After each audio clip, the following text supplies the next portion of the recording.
Time check. 10:47 PM. Ito na nga yung araw na pinakaantay natin.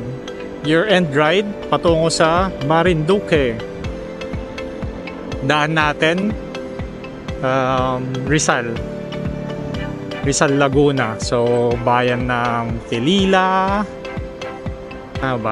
Antipolo, Teresa, Baras, Pelila is yung daan natin. Unang destination is sa Port of Lucena.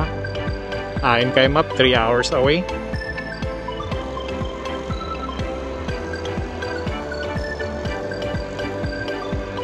Sakto lang yung oras. Mga last 3 doon tayo. Habulin natin yung 5 AM trip. The same time, warning na yung fuel natin. Doon na tayo sa Pilila Petron magpapakarga. Tapos lang natin kumain.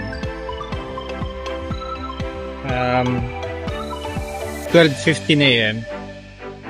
Dito pa rin tayo sa Pilila. Kaya 2 hours 30 minutes pa bago makarating na Lucena Port. Hindi naman tayo nagpamadali kaya sakto palipas sa oras lang dito. Kanina umaambon buti na lang tumigil. Diretso sana kami tapos biglang umambon. Kaya napag-desisyon na namin kumain na lang muna. Magkape.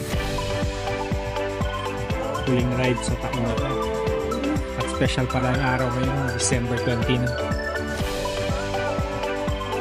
Isang taon na naman nadagdag sa atin.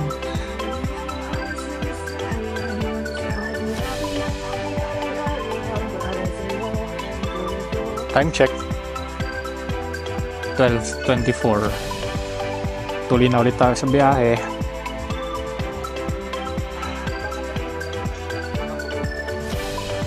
Um, 2 hours 16 minutes. Okay, dito na tayo sa Port of Lucena. Tingnan natin kung anong oras ng biyahe. Hi Ben, okay. Thank you. Binayaran na pala sa atin.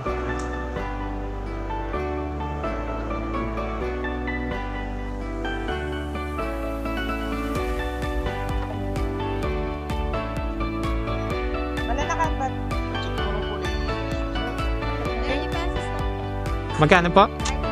30 daw. Oh, sikaw naman yung 100 na binigay ko. Dalawa po. Ito ba to? Nagsasakay na yata. Oh, nagsasakay na. Mukhang magbabayad na.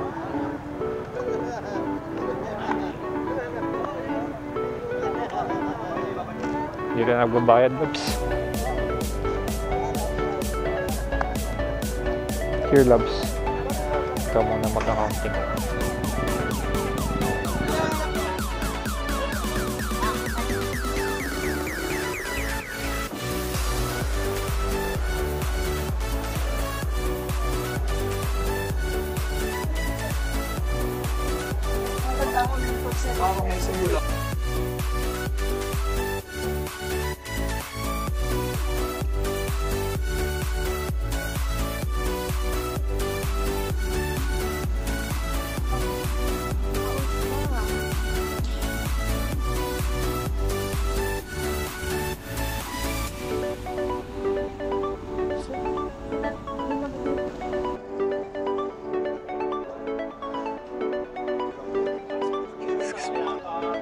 Excuse po.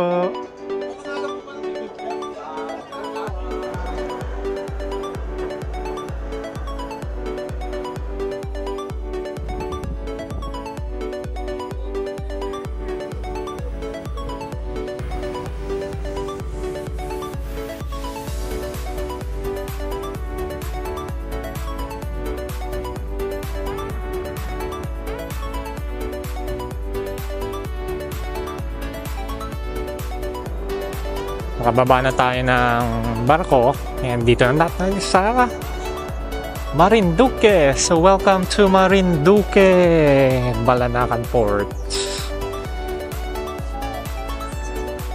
Tingnan natin kung anong hihingin nito.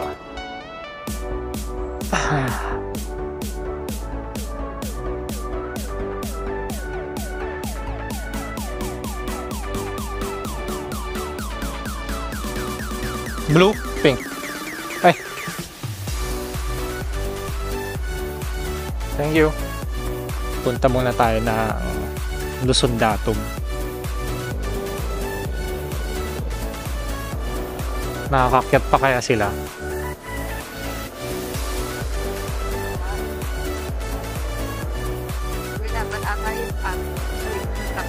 Nasarap.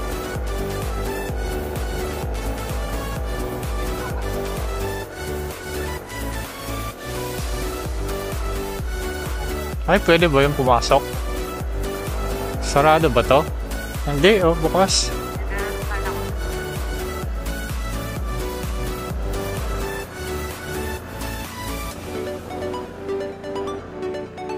Mukhang kailangan lakarin para makakyat, ah.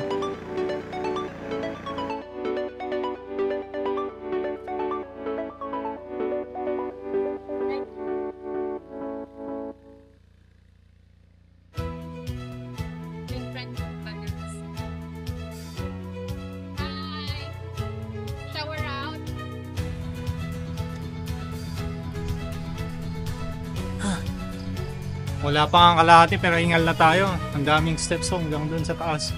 Wala lang nakikita.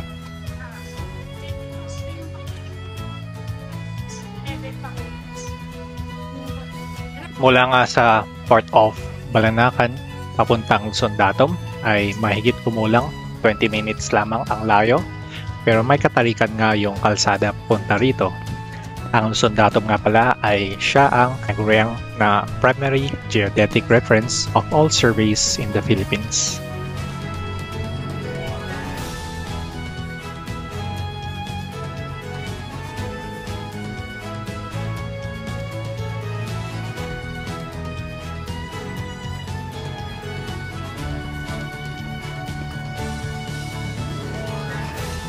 View from here. So, naman, nakakapagod akyatin pero ganda naman ang tanawin, nag-aabang.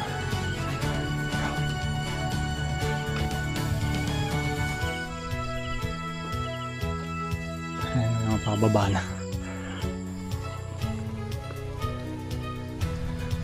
We're on top of the world! Ginagawa pa yung ano pa, view deck.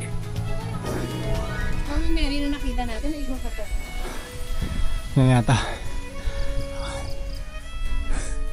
Wow. Sayang, hindi pa tapos.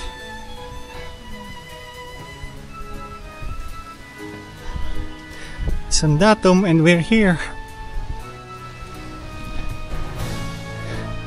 Dating pinapangarap lang natin puntahan.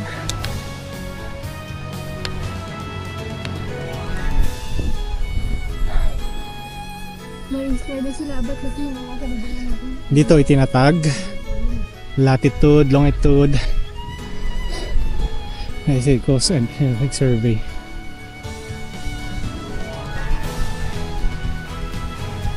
Lakas ng hangin. Wow, ganda talaga ng Pilipinas.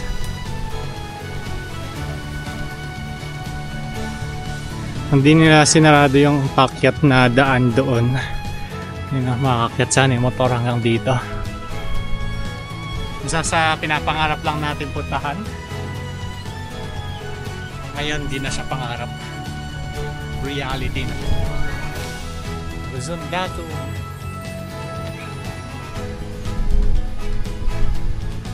Marinduque. Parang hindi pa nakakaano.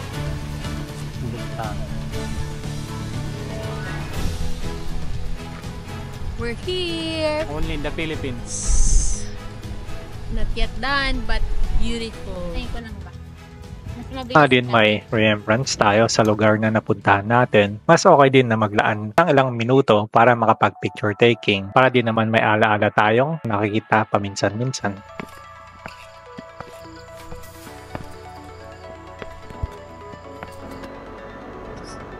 Sana mahabol natin yung bangka. 11 AM yung schedule. 10:30 ETA dun sa port. medyo nalibang tayo sa Luzon Datong.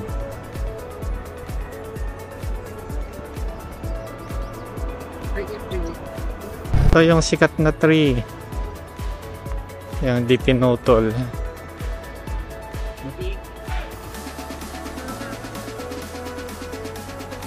Yan yung hindi pinutol, pinagitnaan yung puno, which is dapat lang.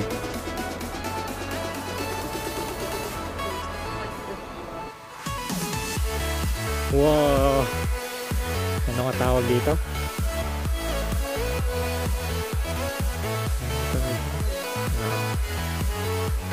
Ano tawag yung magpa-costume ng gano'n? Mariones. More? Kasalukuyan nga ay narito tayo sa Santa Cruz, Marinduque, kung saan nadaanan natin ang isa sa mga Mariones statue. Papunta tayo ngayon sa Uyabud Port kung saan sasakay tayo ng bangka para makarating sa next destination natin sa Maniwaya Island. May bakawan dun. Dapat gawa sila ng mangrove park.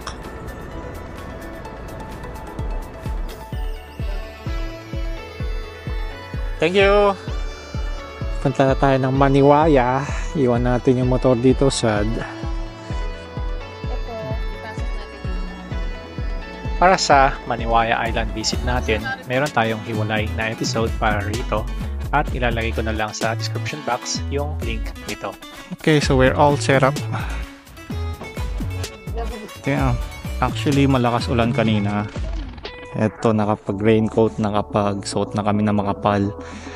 Pinagpatong-patong ko yung riding pads ko, riding jacket, tapos raincoat. So, breakfast muna. Gutom na. Galing Maniwaya Island. Hindi na kami nakapag-breakfast doon kasi maagang umalis yung bangka namin. 7:30. Anong oras na ba? 9 na. Talabas na tayo ng port. Breakfast is the priority. On the way tayo ngayon pa Torrijos, coming from our island hopping. Hindi pala island hopping. Island visit lang sa may Maniwaya Island. Doon tayo nag-overnight at nag-stay.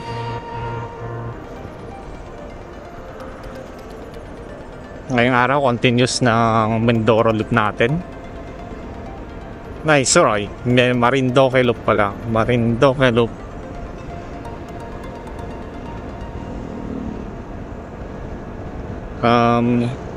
Remaining hours para ma-complete yung Marinduque loop natin is estimated 3.5. Pero hindi naman natin dediretsuhin na tapusin agad since may mga stopover pa tayo. Like ngayon, naghahanap tayo ng breakfast. Hindi pa tayo nag-almusal mula pag-alis ng Maniwaya. So breakfast muna and couple of side trips. Then continue natin yung biyahe. So Maniwaya, okay naman siya. Hindi ganun ka-fine sand yung buhangin doon. I think most of the beachgoers preferred nila yung malaburakay na buhangin. So hindi siya ganun. White sand siya, pero marami siyang shells. But malinis naman siya.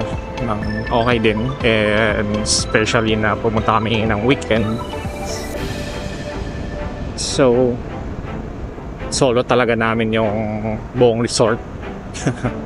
Parang naging private event, which is preferred natin sa panahon ngayon. Mas ideal para sa atin ang tahimik na lugar, tahimik na vacation.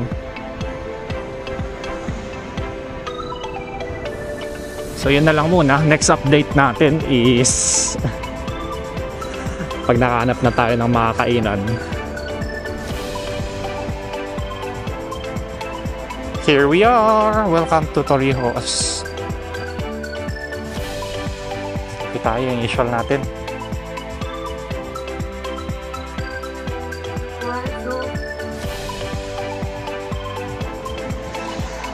Ayan.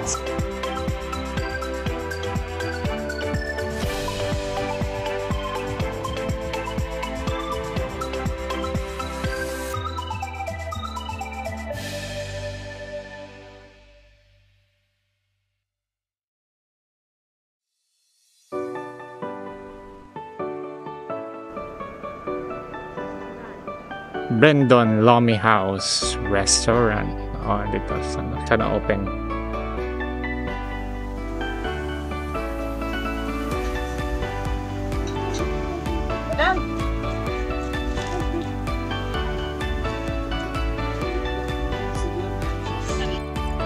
Inabot nga tayo ng mahigit kumulang 30 minutes bago nakahanap ng makakainan, and worth it naman yung tagal ng paghanap natin dahil masarap at abot kaya yung mga pagkain nila dito sa Brendon's Lomi and Restaurant.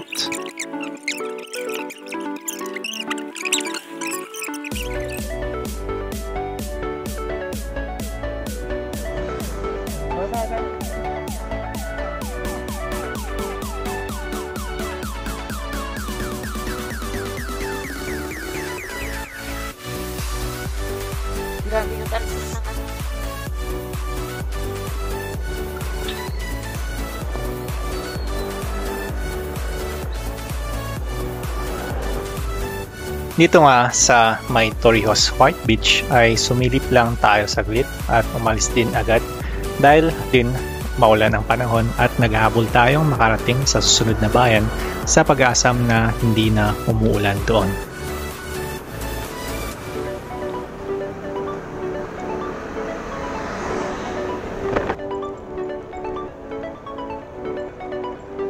I love paktoy.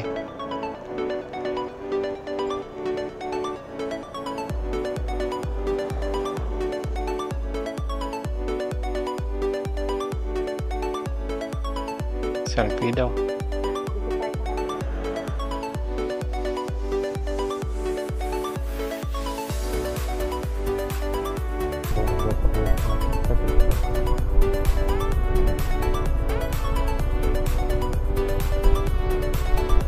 Ano?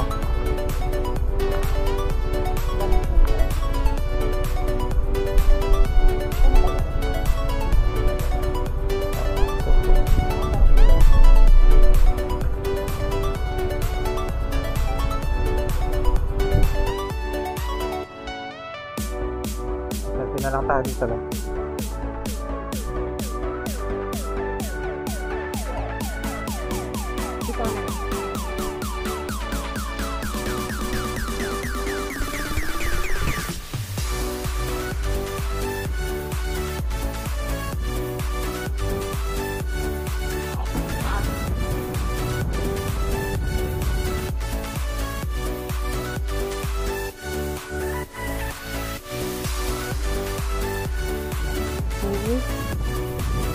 One, two.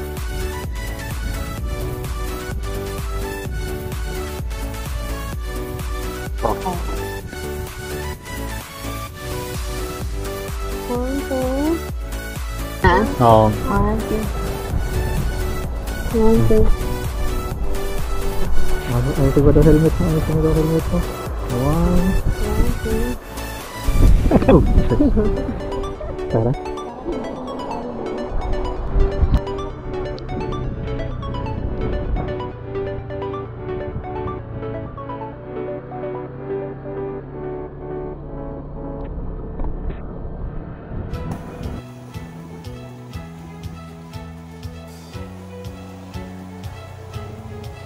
Tutuburin kaya tayo.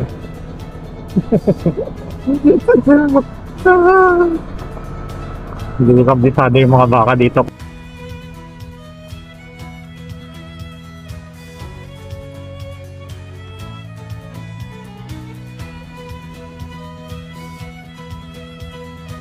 Di nga kalayuan sa Dampulan Coastline kung saan tayo nakasalubong ng grupo ng mga baka ay nadaanan na rin natin ang isang atraksyon ng Marinduque na tinatawag na Belarroca Island at mas kilala bilang Elephant Island na matatagpuan lang dito sa Marinduque.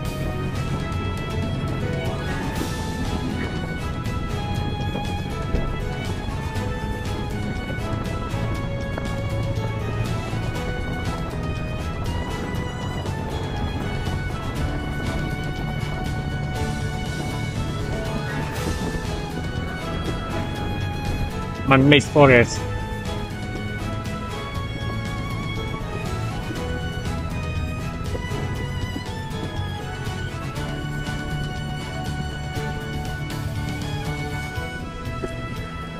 Coconut forest.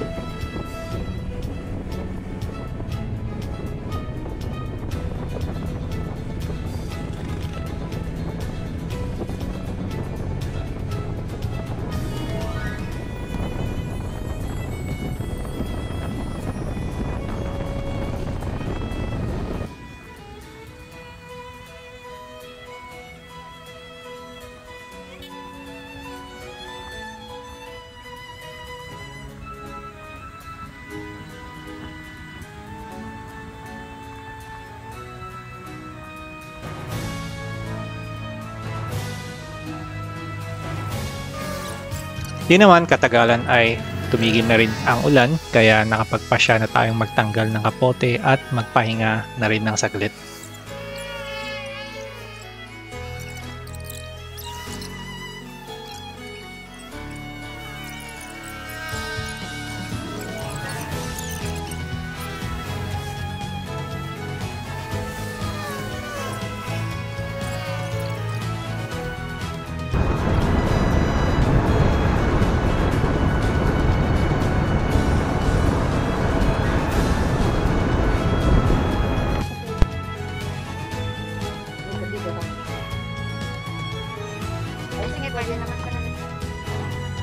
Yung sabi ko palang tatanggal ako ng helmet.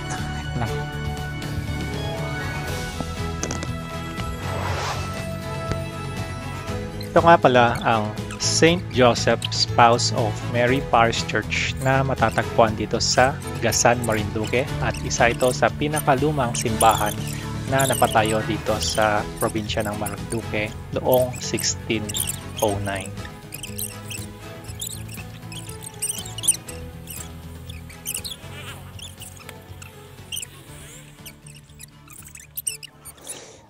Okay, lunchtime.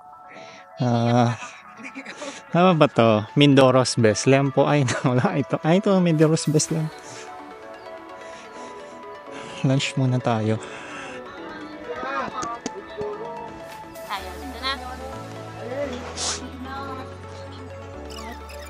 Habang tayo ay kumakain, bumugso na naman ang malakas na ulan kaya heto ulit tayo sa pagsuot ng kapote. Maulan lang talaga ang panahon ngayon dito sa Marinduque tuwing buwan ng Disyembre.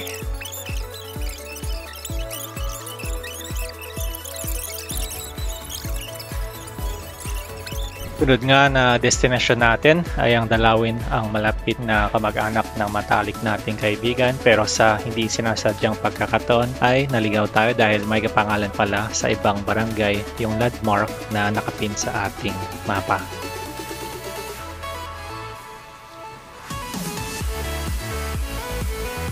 Kahit gabihin pa parang okay lang din.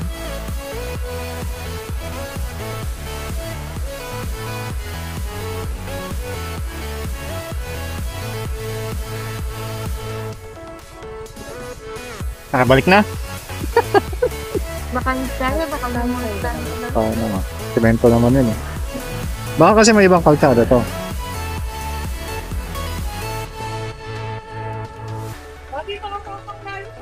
Ano daw? Baka daw sobrang lalim. Hindi naman. Dandahan lang kayo. Semento naman to. Semento na dito. Semento.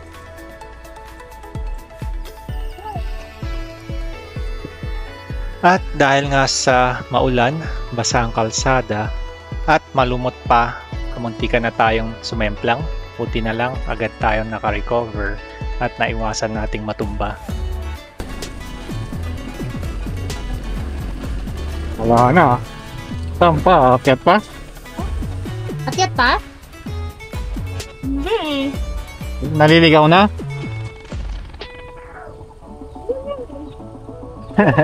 Magtanong ka na lang kaya. Hindi pa alam. Magtanong ka na pero hindi rin pa sa amin. Tanong. Teka lang. Magtanong ka na muna. Feeling ko babalik na lang tayo. Kasi hindi.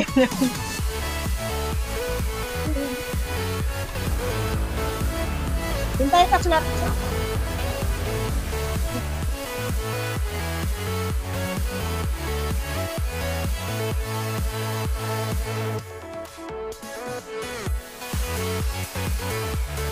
Paminsan-minsan, okay lang din naman maligaw sa magagandang lugar.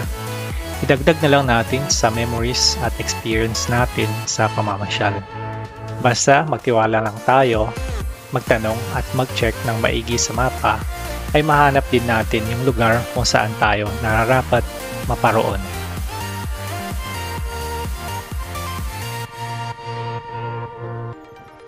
Pagkatapos nga natin dumalaw sa kamag-anak ng matalik nating kaibigan ay nagtungo na tayo sa huling destinasyon natin at kung saan din tayo magpapalipas ng huling gabi. May hiwalay tayo episode para sa Buwak Town Proper Tour natin at ilalagay ko na lang sa description box ang link para dito. Tayo ay patungo na sa Balanacan Port at opisyal na natin masasabi na naikot natin ang Marinduque. Mula Balanacan Port, sasakay ulit tayo ng Roro pabalik ng Lucena Port kung saan bibiyahe tayo ng mahigit kumulang 4 hanggang 5 oras para makauwi ng Taytay, Rizal. Tatawid, boss! Opo. 1,081, wala nang bayad yung back ride. Wala na pati, motor na babayaran. Okay. Salamat po ang top. Okay. Dito ko na.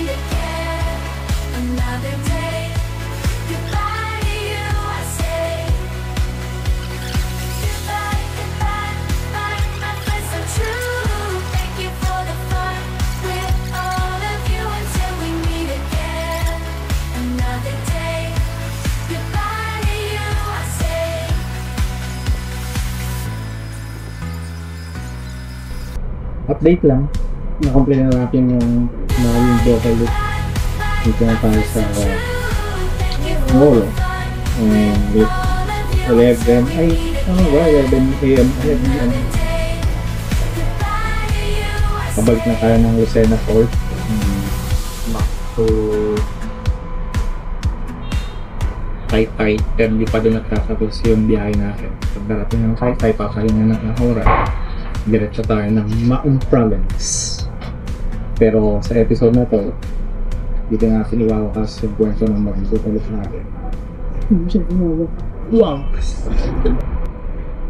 Bye!